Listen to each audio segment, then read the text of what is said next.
Ladies and gentlemen, I am Hollywood Wade alongside former Gambino member Anthony Ruggiano Jr., who was at one time proposed for membership into the family. Anthony, how are you? I'm good. How are you? I'm doing well. Now look, the purpose of this show today is called Behind the Gangster. And what we're going to do, because we know sometimes Hollywood glorifies things, they put their spin on things that's maybe not true to form to how it happened in real life. I'm sure you know about that. Yes, I do. I sure do. Okay, so today the first guest we're going to cover is probably one of the more famous roles in all of the gangster movies, is Tommy DeSimone in the movie Goodfellas, who was obviously portrayed by Joe Pesci, as I'm sure people know. So now you knew Tommy on a personal level, correct? Yeah, so as far as the question with Tommy DeSimone, yeah, I knew Tommy DeSimone on a personal level, and I knew him over a long period of time. Actually, I met him when I was a kid and up until the time of his disappearance. And throughout those years, we had a lot of interactions, him and I. And later on, his brother Bobby, actually, Bobby DeSimone, became very close with us and actually winded up becoming my father's co-defendant on the federal case my father went to prison for. So actually, we had a relationship with his whole family. Okay. Well, I think probably the first thing we should cover is, unlike in Casino, where he portrayed Anthony Spilotra, he looked really similar to the real life guy. Yeah. But in Goodfellas, not so much, because Tommy was a big guy. Tell us a little bit about, how the size difference between, Tommy and Pesci, and was the charisma the same? We know the size wasn't the same, but what about the charisma, the attitude, the short temper? Tell us a little bit about that. Well, as far as Joe Pesci, listen, he did a great job. He won the Academy Award for the movie. But as far as him portraying Tommy, Tommy looked more like a movie star than Joe Pesci. Tommy was tall, he was handsome, he had a lot of charisma, he was a great dresser, he was a really sharp dresser, and when Tommy walked into a room, people knew he was in the room. And he was a killer. He was crazy, but like Pesci made it a little more Hollywood. Right. But he did shoot the spider in the club. He was a killer, like I said, and he was but he was crazy, but he wasn't crazy like that. Right. And with me, he was great with me. He would take me out with him. He would come to my father's bar. My father owned a bar in Brooklyn called Bulldogs, and I was a kid. I was about 20 at the time, and he used to hang out with this guy named Paulie G that was with my father, because Tommy was with the Luccheses and we were with the Gambinos. Right. So we were two separate crime families, but we were all good friends because my father had a great relationship with Paulie Vario. So he would come to my father's bar in Brooklyn Bulldogs to pick up Paulie G, and I would be there, and he would look at me and he goes, "What are you doing?" I said, "Nothing. I'm hanging out." And he goes, "You want to come out with us tonight?" And I would say, "Yeah, of course, definitely." So he would tell my father, "Listen, Andy, I'm going to take your son out with me tonight." And my father would look at him, he goes, "You're going to take my son out?" He goes, "Make sure you don't get my son in no trouble," because he knew Tommy was crazy, So he would tell Tommy, "Don't get my son in no trouble." And Tommy would go, No, we're just going to go. We're going to go to the Pan Am room, or we're going to go to Conrad's Cloud Room, which was all these nightclubs back then in the day that were populated. And so we would walk out, and as soon as I got in the car with him, he would turn around, he would go in his pocket, and he would pull out a bag of Coke. Wow. And he'd say, "Here," and he would just give me the bag of Coke, and we would start whipping it up in the car, and go out. So that was the beginning of my relationship with him as an adult. Okay. Yeah. Now, one of the more famous scenes in that movie is obviously the restaurant scene where he grabs, the guy, I think it's Tony Darrow, who actually plays that part, and he's, saying, I'm a clown, and later on with Ray Liotta. Was that based off any actual thing? Because I heard that was actually something that happened to Joe Pesci in real life, and he told the story to Marty Scorsese, and Marty put it in a movie. Yeah. Was that anything that was based on anything that you were aware of? That was Billy Batts, right? That's what you Well, no, Billy Batts, I think, was the one that they killed later on. Yeah. Right. This was, it was just a random guy in the club that he grabbed and he hit. Well, then after that him and Henry killed. Okay, that was in the Bamboo Lounge. Yes. No, that's not true because the Bamboo Lounge was owned by a guy named Danny Bamboo. I used to go in the Bamboo Lounge, so I have a good story about the Bamboo Lounge as far as the movie's concerned. So the Bamboo Lounge was a nightclub that this guy Danny Bamboo owned that was a wise guy, that was with Paulie Vario. And I used to go into that club with my father, the Bamboo Lounge. So that's never happened with Tommy. And the Bamboo Lounge, in the beginning of the movie, so the first time I went to see the movie, I was in the movie theater with a bunch of friends of mine. I never read the book, so we're in this movie theater, and the movie theater is packed with people, you know, and we're sitting there, me and a couple of my friends are there, and the movie starts. And then it starts out in the Pan Am room, and not the Pan Am room, sorry, the Bamboo Lounge, and they're panning the Bamboo Lounge, and they're naming names, and then all of a sudden they come to this character, and the voice says, Fat Andy. As soon as they said Fat Andy, all my friends went, "That's your father!" And the whole movie theater heard it, and I was like, "Holy shit, that's my father!" In this crowded movie theater. So you know that was the Bamboo Lounge, and that's probably how it might have happened to Joe Pesci somewhere else, but that's not what happened in that bar. Because Tommy would never do that to the guy that owned the Bamboo Lounge. Okay. Yeah, I think actually your father was portrayed by Louis Eppolito, correct? Yeah, he wasn't happy about that. yeah, he was portrayed by one of the mafia cops who actually just died recently in jail. Yeah, he was portrayed, and my father never had a mustache. My father didn't like mustaches. A matter of fact, when I was in prison in 1978, I was in Elmira prison, and I was bored, and I grew a mustache. I was bored, and my father came to visit me. And I sat down in the vision room, and he looked at me and goes, "What's that shit on your face?" I said, "I grew a mustache." He goes, "You grew a mustache?" He goes, "If you don't shave that off your face, I'll never fucking come here again to see you." He made me shave the mustache. So my father never had a mustache. So a quick question about that. What is the reasoning for that? Because I'd heard that it helped, like if guys had to go on the lam, then they could grow facial hair and maybe stay a little bit more out of the public eye. To whereas if they had it, you know, they would kind of have basically a sketch to go off of what they were like. Is that pretty true to form? Or? Yeah, I mean, so my father hated mustaches, but when my father actually did go on the lam, he grew a beard. And when he got arrested, he has a big gray beard, and a lot of these mugshots and a lot of these newspaper articles and stuff now that's online shows this picture of him with a beard.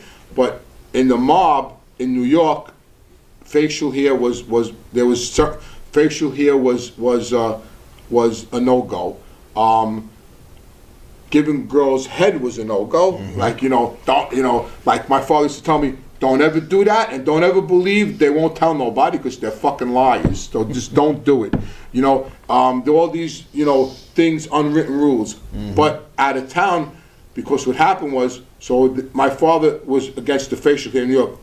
I'm in Miami with my father, and he's meeting these two wise guys from New Orleans over this construction thing, and they had mustaches. And I told my father, "What's up with the fucking mustaches?" I said, I don't understand. He goes, "That's from New Orleans, you can't have a mustache." So I don't know, just some weird mafia thing with facial hair and white socks and guys that smoke pipes. My father said, don't ever trust anybody that smokes a pipe and has white socks on. Like all these crazy things. Now, obviously, they get the Lufthansa robbery to go off without a hitch, and we'll get into that a little bit later on. But in the movie, they portrayed a smaller robbery that went down. I think it was the Air de France robbery, and it shows Tommy and Henry going in and picking up money. I think it was around like $500,000 that score. Was that accurate? Is that something they did pull off? Yeah, that was accurate. Yeah, that was their crew. I mean, the reason back then, Kennedy Airport was like just walk in and take what you wanted. And they actually opened up Robert's Lounge, which was right on Lefferts Boulevard, which was right across the conduit from Kennedy Airport. So they had easy access to the airport. And back then, where we lived in that neighborhood, in Ozone Park, Howard Beach, when I was a kid, when that was going on, everybody in the neighborhood worked in only two places. Either they worked at Aqueduct Racetrack, which was, because the racetrack back then was booming. It wasn't like today with all the streaming networks and everything's on video. And back then, on Saturday, there was 40,000 people at Aqueduct. So everybody worked in Aqueduct Racetrack or Kennedy Airport. So they had a lot of inns, and that was true. And they were thieves. That's what they did. They were hijackers.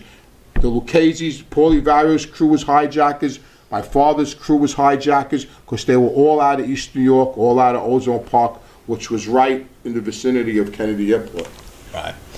So, a lot of times in this movie, even by his own mother, he's referred to as a bit of a womanizer. You know, she's like, get your settled down, get yourself a nice girl, you know, like Henry over here. And he's like, you know, I get down with a nice one every night, Ma, you know, don't worry. Yeah. Was he actually a womanizer in real life? Was he kind of a player, or was that something that they kind of put a spin on for the movie? Was Tommy a womanizer? Tommy was definitely a womanizer. You know, you got to understand, he was a really good-looking guy. He had a lot of charisma. He was well-known. He had a lot, you know, he was a big earner. Yeah. There was even an actress he was going out with. And you know, I've been trying to think of her name since I knew I was going to meet with you, and I, for the life of me, I can't think of her name.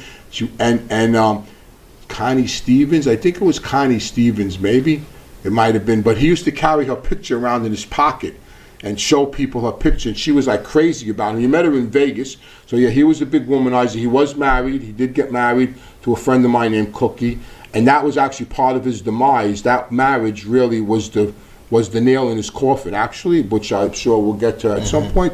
Yeah, but he was a big, but you know, listen, we were all womanizers. It wasn't like he was doing something that nobody else was doing. It wasn't anything special, but he was a womanizer. Women were attracted to him because, you know, he was a good-looking guy. He was in the mob for some reason, and he had a lot of girls. And not only did he have a lot of girlfriends, you know, you want to talk about viciousness and everything. Actually, after Lufthansa, he killed one of his girlfriends. Wow. Yeah, I mean, they chopped her head off and found her in the lake or somewhere out in Long Island and floating in the water because she overheard something about Lufthansa and they killed her. Wow. So that was one of his girlfriends because he had a wife and that was his girlfriend, and she was really a good-looking girl. I had met her a few times. I think she was a beautician. I can't think of her name right now, but I remember she was a really pretty girl, and actually she overheard something or there was some discrepancy. I mean, it's documented, and they've wound up finding her like decapitated. Yeah.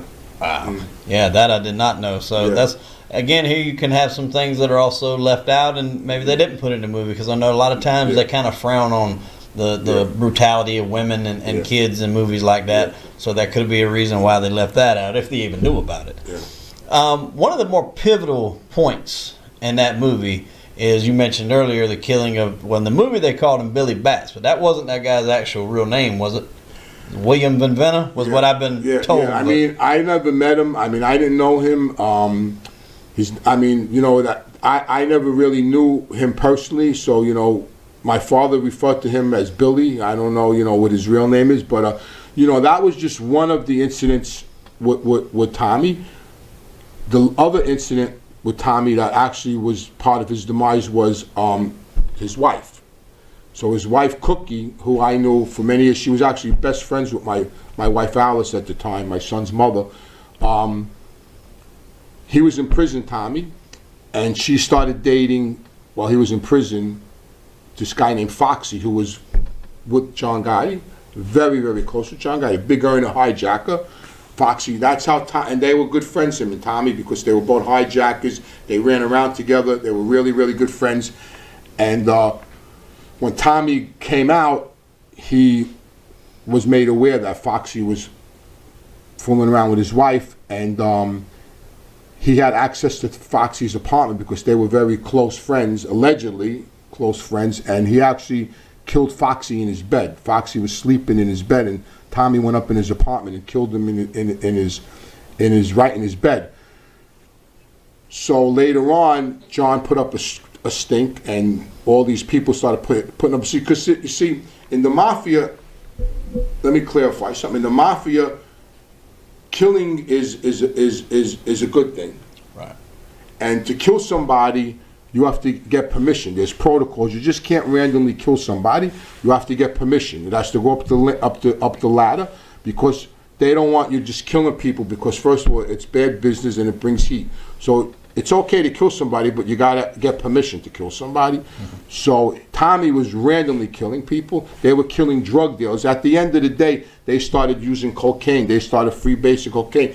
I at one point didn't even want to be in his company. I loved the guy.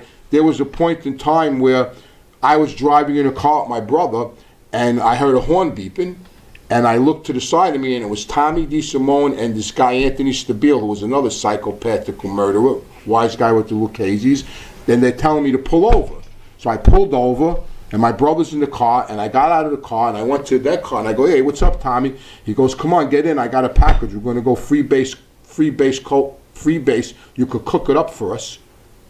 So I looked at him. I go, nah, that's okay, Tommy. It's okay. Thanks anyway. I got to go somewhere with my brother. And I went back to my car, and I got in the car with my brother, and I pulled out, and my brother said to me, what did they want? I said, they wanted me to go freebase with them. He goes, and you said no?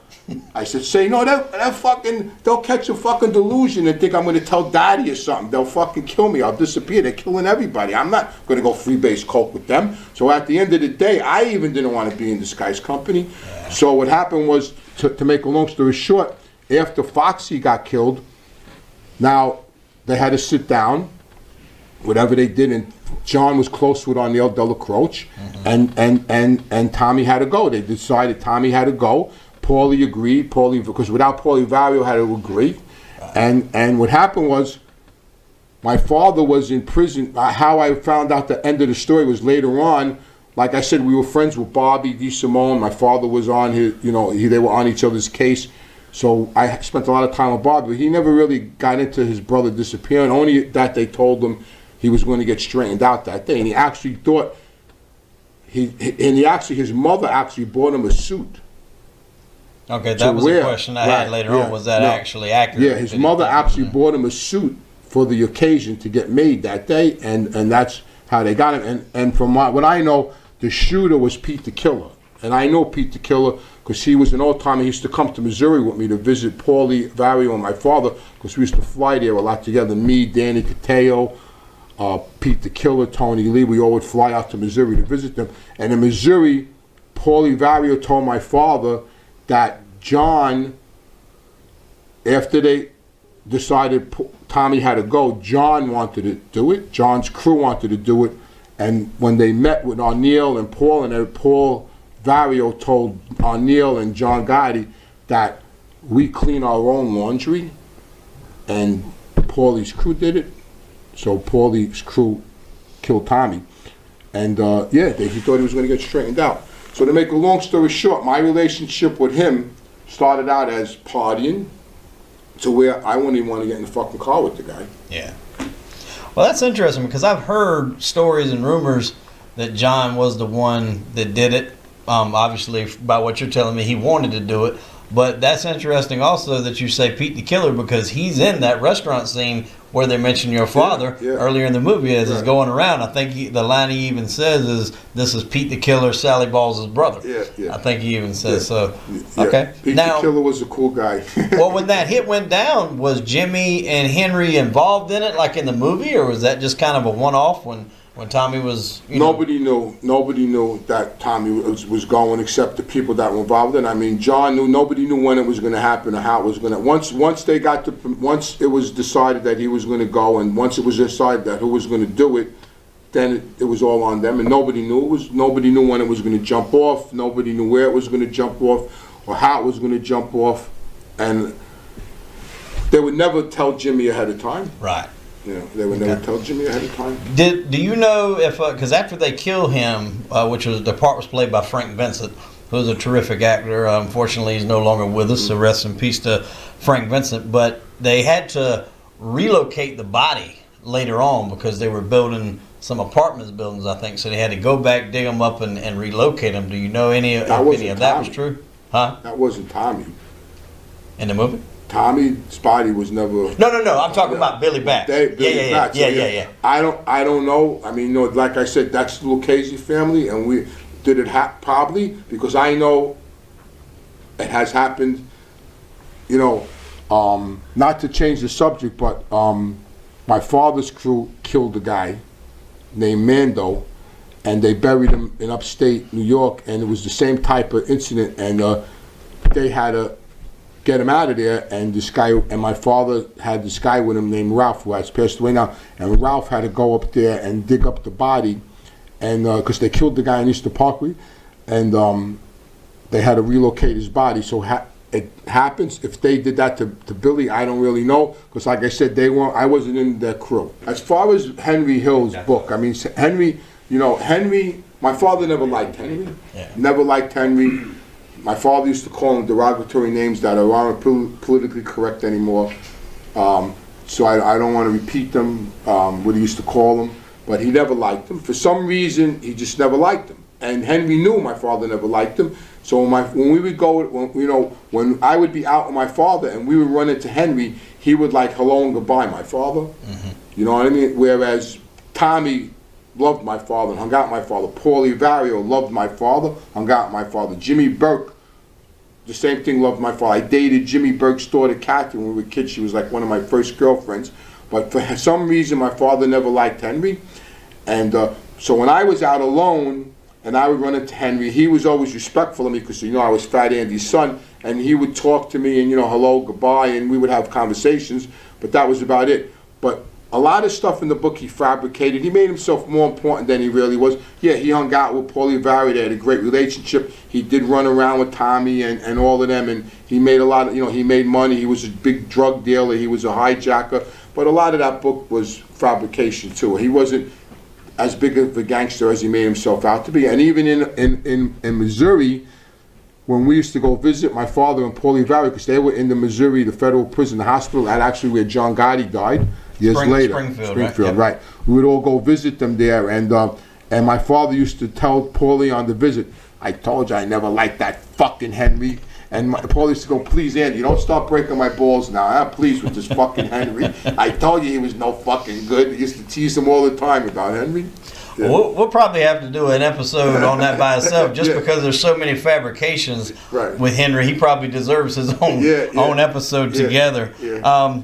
Another, and you kind of touched on it earlier too, another scene that's quite memorable, and it's one of the first times I remember seeing Michael Imperioli on screen, who would go on to play Christopher in The Sopranos. Yeah. He played Spider, and there was an instance where Tommy shot him in the foot. Did that? You said that did really happen? Yes, that really happened, and then later on, Tommy actually killed him. Okay, so that was my next question. Yeah. Did he shoot him in the foot, and then did he go ahead and kill him? and that was that actually happened, and at the time, a lot of people got upset with Tommy because he was just a kid. He was just a guy working. And he was. Back then it was a different lifestyle than it is today. So back then we had these clubs. We had poker games or dice games, and we had like sandwich guys and waiters. So we would have even married couples, or a guy's wife would be the cook. She would be in the kitchen cooking, and they would sell plates of pasta or heroes, and sandwich guys and waiters bringing. It was like a whole culture, and he was just a waiter that worked in the after-hour joint, and. Tommy did that. A lot of people got upset with Tommy. That's all that stuff actually led to Tommy getting killed, because you just can't do that. Yeah, do the mob kill people? Yes. My father. We were talking about driving in here today. My father used to tell me that in this life, all the people I killed deserve to get killed. Nobody gets killed in this life without a reason. He used to say, out there in society, people get killed without a reason, which is wrong. And he used to say there's a right way and a wrong way to do everything, even to kill somebody. And that, evidently, as far as the mob goes, that was the wrong way. Mm-hmm. Wow. So, and you also touched on this earlier. You're picking the questions out, and you didn't even know about these until today. No, I didn't. The drugs that they showed Tommy and Jimmy Burke dealing, and obviously Henry as well, but he was using probably just as much as he was trying to sell. All that was really going on, but did they in fact keep that from Paulie Vario? Was Paul as against drugs as he was portrayed in the movie, or did he maybe know about it and turn a blind eye? No, he was definitely 100% against it. He was an old school mobster, Paulie Vario. I mean, there was no way he would okay them. He didn't need to sell drugs. That was Paulie Vario's crew. He was the skipper, the captain of that crew. They were probably one of the biggest earning crew in the Lucchese family. They had Kennedy Airport. They had the Teamsters Union. You couldn't you couldn't do nothing in Kennedy Airport without going to Frank DeWap, who was with Paulie Vario. That was his right-hand man. Then he later on became a captain, Frank DeWap, and they bugged his house, and that's how they started cleaning up Kennedy Airport, when they bugged Frank DeWap's house. So they were making so much money with the hijack and with Kennedy Airport, crap games. They had, my father and Paulie Vario had major dice games before the casinos in Atlantic City. They had dice games that I worked in. People used to come up and lose 30, 40,000 in right in a room like this with a dice table. It was crazy, you know. So he didn't, and he was definitely 100% against drugs. Just like my father, they were just old school guys, and they believed in the rules. And the rule was you couldn't sell drugs. So, you know, was it like John and them selling drugs and making out? They didn't know. I don't think Paulie would allow it. So I don't think he knew. And at the end of, you know, it bit them in the ass at the end of the day, really. Yeah, as it often does in that game. Even still today, you can only get away with something like that for so long. And a lot of the reasons why bosses like Paulie and some of the other guys didn't want to at least have anything directly do with it is the prison sentences. Because guys, you know, hijacking a truck, you could go do 4 years, 5 years, get out and go about your business. But not any and everybody is cut out to do 30 years in prison. No. You know, not very many people at all. And you know, that was kind of why they didn't want them. Yeah. But the lure of that money was just sometimes it was too much for these guys. It was big, yeah, without a doubt. I mean, you know, and they were using. I mean, you know, Henry became an addict. Yeah. Even to the day he died, he was a drunk, an addict. You know, he struggled with addiction his whole life. You know, Tommy. You know, they were killing people. They were getting drug dealers here. They were getting Tommy DeSimone and Anthony Stabile, who was another wise guy with the Lucchese's and Paulie Vario's crew. They were killers. They were actually at the end of the road, when I didn't want to get in the car with Tommy anymore. What they were doing is they were getting coke dealers, not coke dealers in particular, because that was their thing. They would get a coke dealer, and he would want to hang out with them because that was Tommy and Anthony, and they would use all his coke and then kill him. And the reason why they would kill him is so he couldn't tell anybody they were getting high with him, because they didn't want it to get back to Paulie that they were getting high. Because it's one thing to them old school guys to sell it, but it's another thing to do it. I got away with doing it. First of all, I never did it on the extent they did it, but I got away from doing it because I had a personal relationship with John Gotti, and he liked me, and he was rooting for me. And I was Fat Andy's son, so he was rooting for me to clean up my act, which I did, and he helped me. But they were doing it. I wasn't doing it and running around killing people like them. So you know that there's a fine line there. Yeah, I mean, you're already doing stuff that's risky, but when you add on stuff like that, it can attract more attention from the cops or the FBI. It's a bad recipe all the way around. Now, the lure of that money also come in lieu of a famous hijacking, the Lufthansa heist. Now, probably at the end of the day, the perfect robbery, and because it brought so much heat, it got a lot of people killed, and it also brought a lot of heat by the FBI onto Jimmy's crew. So, in a way, it was a bad thing to get down to it, although the robbery itself was a great success. What do you know about the ins and outs about that? And was Tommy, like in the movie, they show him going killing Stax Edwards, who was portrayed by young Samuel Jackson at the time? Was he kind of the guy that was sent to take care of a lot of these, I guess, what Jimmy Burke would consider loose ends or liabilities?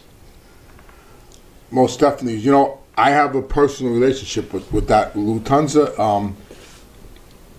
The night they committed that robbery, my father was waiting for them, because my father was good friends with them. He was waiting for them in Cafe Liberty, and after they committed that robbery and went to bring the stuff, the money, and the jewelry to Vinny Asara's cousin's house, they dropped it off there. They actually went to Cafe Liberty and celebrated the robbery with my father till the next day drinking. And then later on, my father actually fenced all the jewelry for Lufthansa, which came out at the last Lufthansa trial with Vinny Asara, because we had a gold and silver exchange store, and they brought all the jewelry to Jimmy Burke brought the jewelry to my father, and he sold it. But getting back to the robbery, yeah. So I knew Stax. Matter of fact, how I met Stax was I had a beef with him in an after-hour joint, and he told me because he thought he was a tough guy. And I was in this after-hour joint one night, and something happened, I don't know, and he said something to me, and he looked at me, and he goes, if you weren't Fat Andy's son, I'd bust your fucking head, he told me. And then I just told him, you're going to bust my fucking head? I said, don't worry about me being Fat Andy's son, scumbag, let's go outside. And then somebody got in the middle, oh, Woody is crazy, and we made up, and we sort of became friends after that. And yeah, Tommy killed him because he left the van where he wasn't supposed to leave the van. Mm-hmm. And then Jimmy got paranoid. You know, you got to understand, they were all doing drugs. They were all coking it up. Cocaine makes you very paranoid. They were all paranoid. And Jimmy got paranoid, and all these people started getting killed. And was Tommy the main guy killing them? Probably. I know Murray the Wig. Mm-hmm. He was good friends with us. My brother, matter of fact, he owed my brother money. My brother used to Shylock him money. And we used to go, and Tommy killed him. That's portrayed in the movie. He's the one that brought them to score. Matter of fact, his wig store was right on Queens Boulevard, and he was really tight with my brother, Murray, and he was always in the racetrack with us. They killed him because he wanted his end. And, you know, later on it came out that the reason why a lot of these people got killed is not because Jimmy didn't trust them. It's because Jimmy didn't want to give them their end. Yeah, he wanted to keep their share. Let's be realistic. You know, my father used to tell me money makes people do funny things. You know, so at the end of the day, like I say all the time, it's all about the dollars. And, you know, and did Paulie okay them to do that? Probably. Because, you know, you're talking about $6 million. You're talking about over $1 million in jewelry. And, you know, and it's even funny because as far as the jewelry is concerned, the reason why they brought my father the jewelry is because they didn't want to whack it up with anybody. They didn't want to kick any more up top.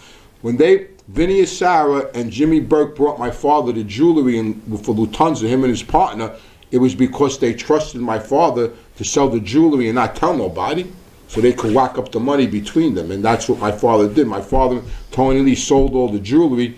My father's end was $500,000 from the jewelry. My father made, you know, him and his partner made $500,000. And their end, and they got the rest, of course. So that's why they brought it to my father. So at the end of the day, was it about that he didn't trust him? That was part of the reason. But another part of the reason was he wanted to keep the fucking money. Mm-hmm. You know. And we used to tease his daughter because after he went to jail, he went to jail, his daughter opened up a diamond store right on Canal Street in the Diamond Exchange in Manhattan. She still has it. And we used to tease her.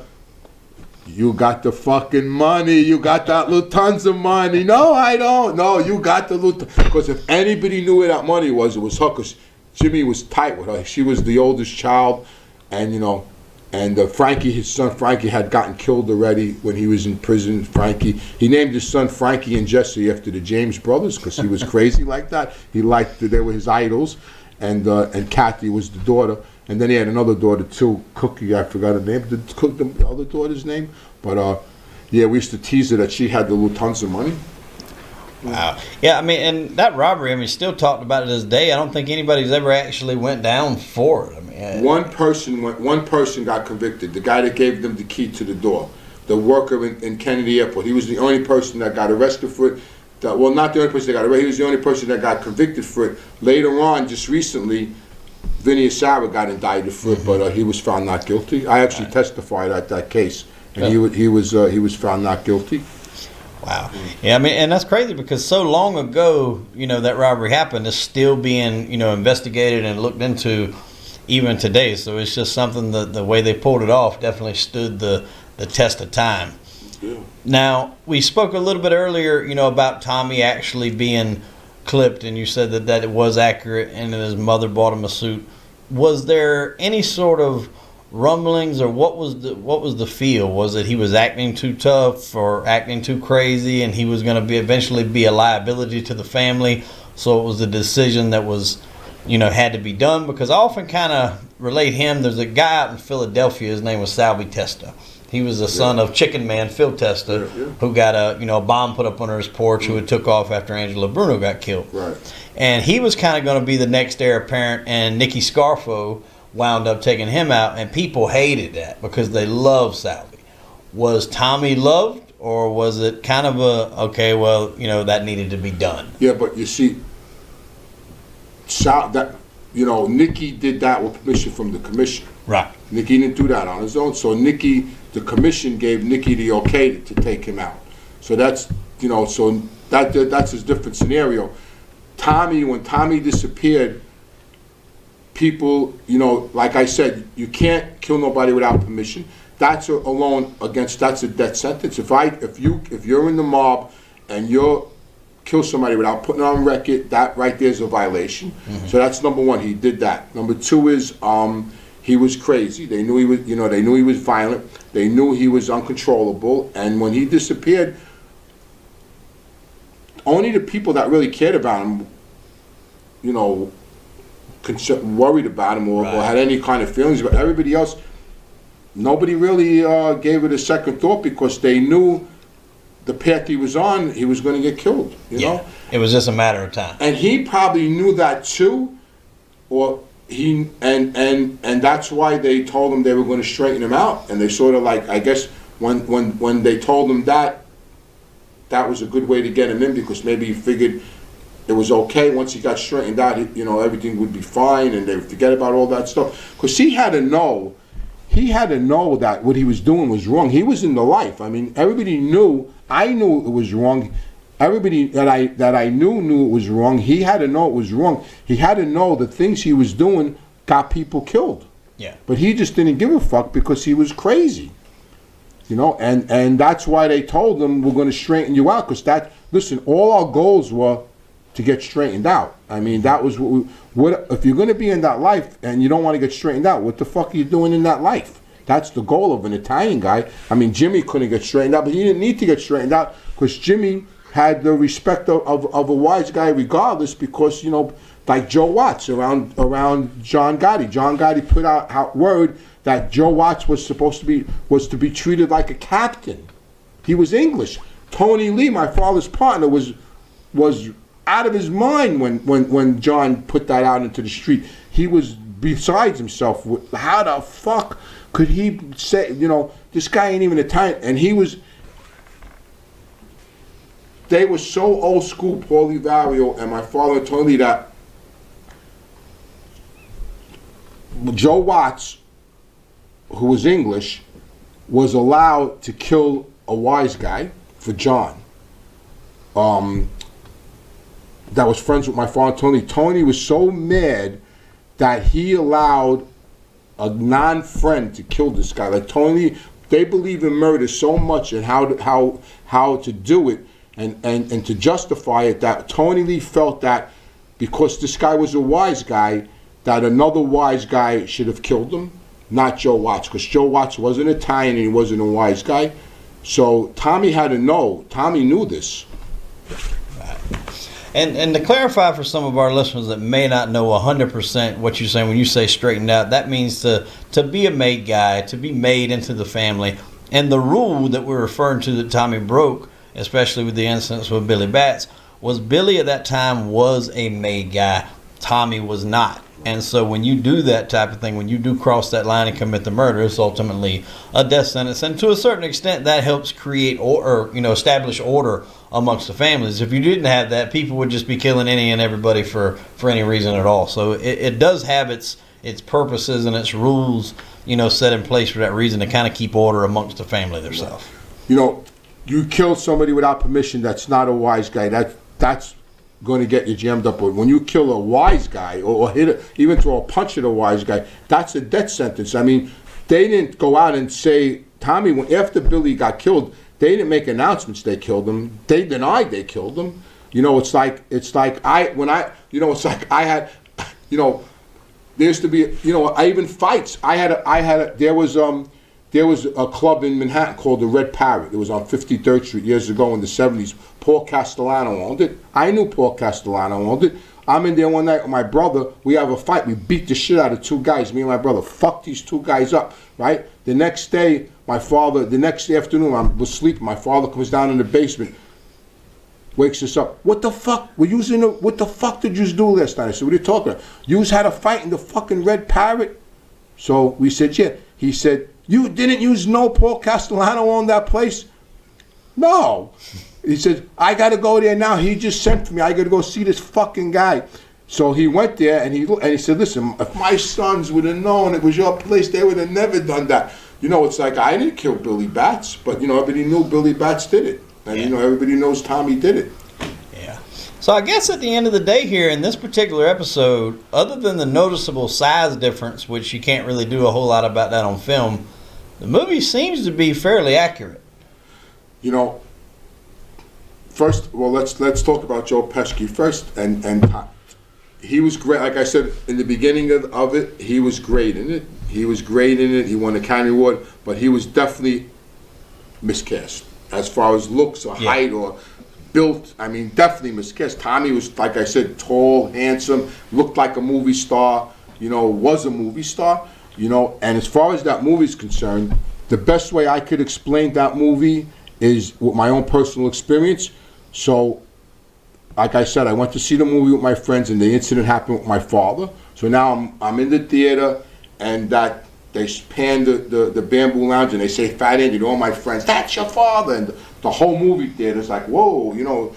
And I'm sitting there now I'm like, holy shit. When I watched that movie for the very first time in the movie theater, I relived, that was my life. Everything in that movie theater I did. I sold cigarettes, I worked in those clubs, I worked in those dice games, I stole in Kennedy Airport, I knew every character in the movie.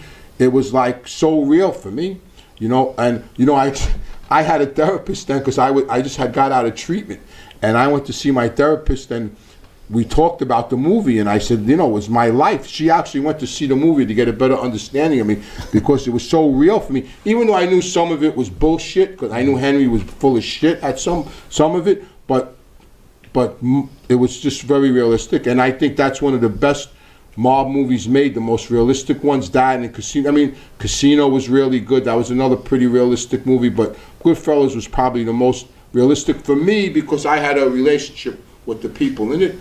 You know, and that was my life. That's, you know, that's how I was raised, and that's why it stood the test of time. You know, I mean, The Godfather was excellent, but you know, The Godfather at the end of the day, you know, I loved it, but you know, I didn't live like that. Right. You know, I didn't live like that. You know, and a lot, you know, but Goodfellas was a completely different story.